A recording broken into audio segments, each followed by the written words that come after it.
Total length of roads and bridges? Teka, saan ko hahanapin to?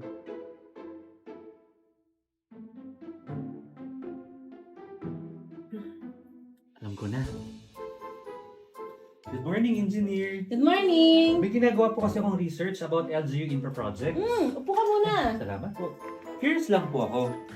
Sa dami ng kalsada tulay ng LGU, paano po ninyo nalalaman kung anong kalsada ang dapat unahing ayusin? Magandang tanong yan.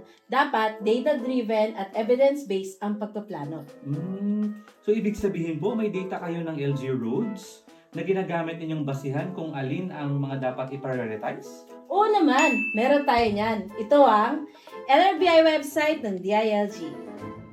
LRBI website? Ano po yun?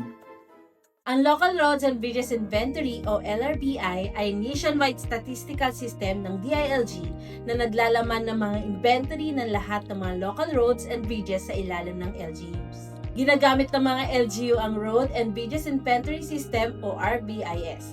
Ito ang web-based platform ng DILG kung saan ina-upload ng mga LGUs ang kanilang datos ayon sa standard ng Philippine Statistics Authority. Sa tulong ng LRBI, makikita ang kumpleto at updated na datos ng provincial, city, municipal at barangay roads and bridges. Dagdag pa rito, makikita rin ang kondisyon ng mga kalsada kung ito ay fair, good, poor, or bad. Nakasaad din dito ang surface type ng mga kalsada at tulay. Ang LRBI rin ang Decision Support System ng DILG na nagbibigay ng database na gabay sa LGU engineers sa pagpaplano, pagpaprioridad at papagawa ng polisiya. Sa pamamagitan ng LRBI, natutukoy kung aling proyekto ang dapat unahin, gawin para maiwasan ng poor planning at project duplication. Dahil nalalaman ng maaga ang mga kritikal na kalsada at tulay, mas napapadali na rin ang pagpaplano ng evacuation routes ng mga LGU. As of December 31, 2024, nasa 167,719.36 kilometers ng lokal na kalsada at 17,065 na tulay na ang nakatala sa LRBI website. Wow, thank you, engineer! Ang laking tulong nitong LRBI sa research ko.